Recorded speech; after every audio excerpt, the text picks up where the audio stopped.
All the meaningful games are in November, December, and those are the games that you got to win.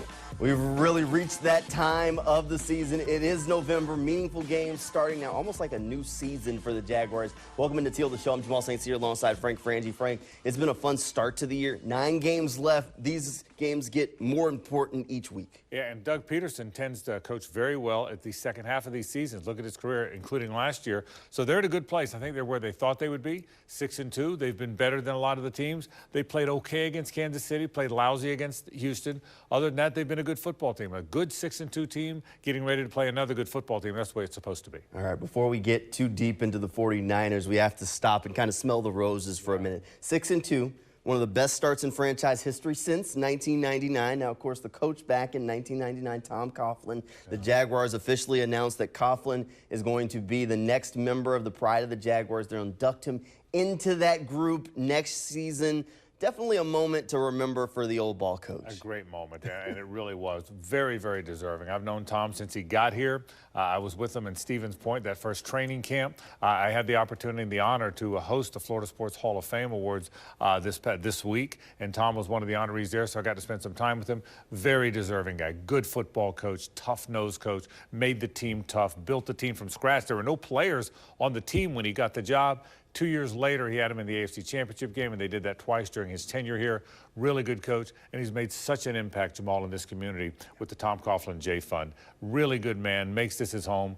I really like Tom. I'm proud of Tom, and I'm happy for Tom. And he belongs in the Pride, and I'm so glad he's going in. I really am. Long overdue honor. It was a foregone conclusion it would happen. It was just about finding that right timing of it. All right, now to the game, out to the field, right? Speaking of timing, the offensive line group. Walker Little going to be back starting at guard for the Jaguars this week.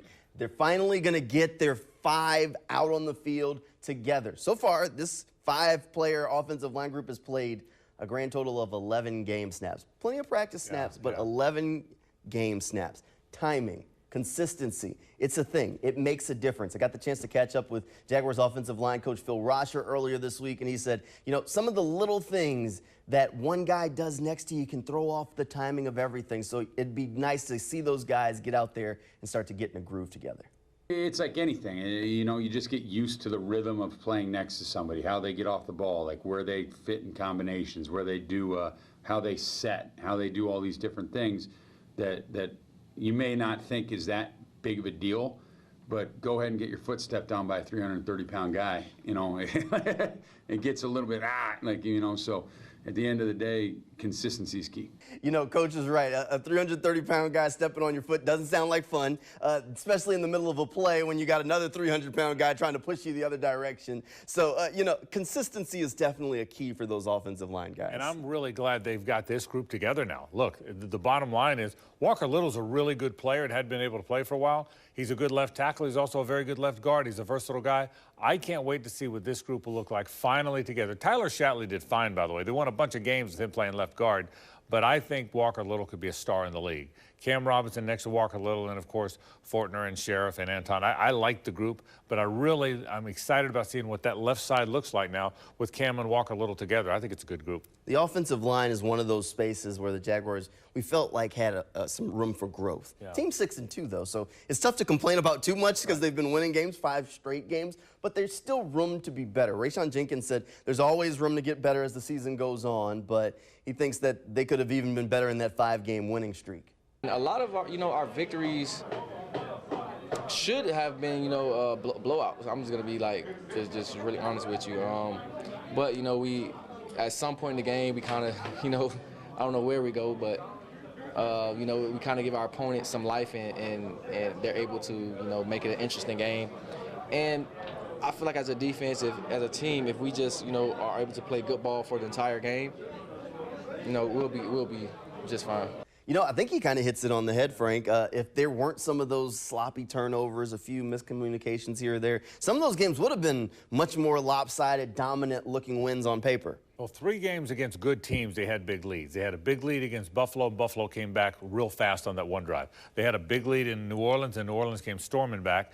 And they should have put Pittsburgh away, but they turned it over twice in the red zone. So unlike last year, when they had to come from behind and win. Well, now you have to learn to play from ahead. Learning to play with a lead is a skill set, and you have to learn to do it. And a young team's got to learn to do it. And I think slowly but surely they have done that. So you had to learn to come from behind. They did that last year. You had to learn to get a lead. They did that this year. And now they're learning to play with that lead. They're 6-2. I'll take it. There's always something left to learn. Right. The next thing that they really need to learn is how to defend their home field. 2 losses this year.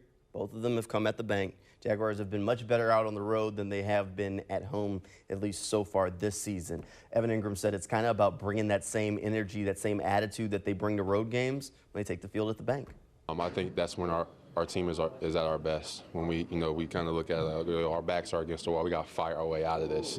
I think that's a advantage for us in approaching each week like that. Giving us an edge to go out and play with a chip on our shoulder. I think that's kind of easier doing the road. We have to translate that at home in our play too. Look, saying it makes it sound simple, but it's a little bit more complicated than that. They definitely have to bring that same energy. And keep in mind the losses at home. One of them was to the Kansas City Chiefs, so it's tough to really hold that too far against them because they're the Chiefs. I just think at the beginning of the year they didn't play well. I don't think it really mattered where the games were. They didn't play. They played okay against the Chiefs. They hung in a game against a really good team. Did not play well against the Texans. I don't know, Jamal, if it would have mattered where those games were. They just didn't play well in that stretch. But I do think going to London, they galvanized. They got together for a while. They caught their breath. They all kind of looked at each other and said, man, we're not playing very well. Expectations are way higher than this. And I think that helped the cause. But they'll be a good home football team. I don't worry about that. I think they played badly at the beginning of the season because they played badly. I don't think the venue had anything to do with it. I really don't. But you're right. You got to kind of prove that, don't you? You got to kind of prove you can win at home as regularly as you did on the road. I believe that. Especially as we start talking about home field advantage more, which is always going to be a fun thing we'll talk about as long as the Jaguars are winning and in that conversation, which is one of their goals for the season. So we'll talk more about that as Teal the shows go on throughout the year. For now, we'll take a quick break and we'll talk more about the San Francisco 49ers. That's right around the corner when Teal the show returns. Travis done a hell of a job. Travis is I'd vote for him from MVP. They don't give me a vote, but I would. He's done a great job, and he is. You know what? I think coaches got that right. At least the Jaguars MVP for sure, but Travis has been fantastic. The yards and numbers that he's had speak for themselves, especially when you start talking about putting him in the conversation of Jaguars running back history, setting records that haven't been done before. Travis has been fantastic. I'll tell you this. I think when people talk about the great running backs in the league today, everybody starts with Christian McCaffrey, who we're about to see on Sunday.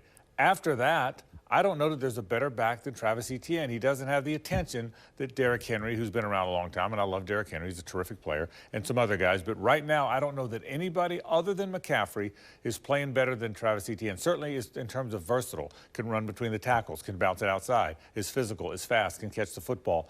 I love the way Travis Etienne's playing. I do think there comes a time when you don't want too much wear and tear on him, but I told you this before. That doesn't affect you this year. It could affect you down the road, but he's playing at a great level. I agree with Phil. If you like running backs, you're really going to like Sunday's game because Travis Etienne, Christian McCaffrey are number 1 and 2 in the league for yards from scrimmage, 2 of the best running backs in the league. You just heard Frank say it, maybe 1 and 2 in the league. This is quite the matchup, and that means the Jaguars defense is going to have their hands a little bit full because when you play that 49ers team, task number 1 is slow down Christian McCaffrey. That's right. And the 49ers are very good defensively, so Etienne will have his hands full, and so will McCaffrey because the Jags have been good defensively. Look, the 49ers are really good. Don't be deceived by that 5-3 record. They played 3 games in a row where they weren't at their best. Brock Purdy wasn't at his best. They only scored 17 points in all those games.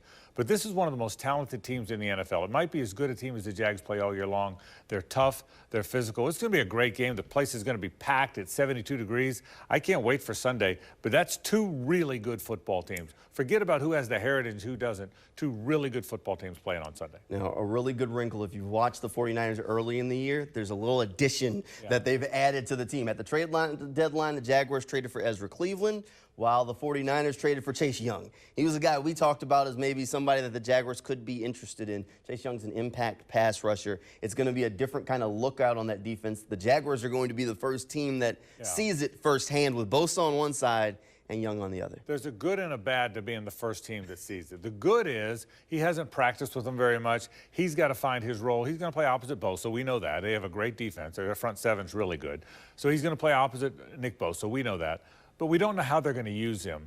That's the bad. The bad for the Jags is they don't know how they're going to use him. The bad for the 49ers is they don't know how they're going to use him. He's got to find his way. I'd rather be playing Chase Young his first game on the 49ers than his 5th game. So that's an advantage, but make no mistake, he's a very good player. He'll affect the game.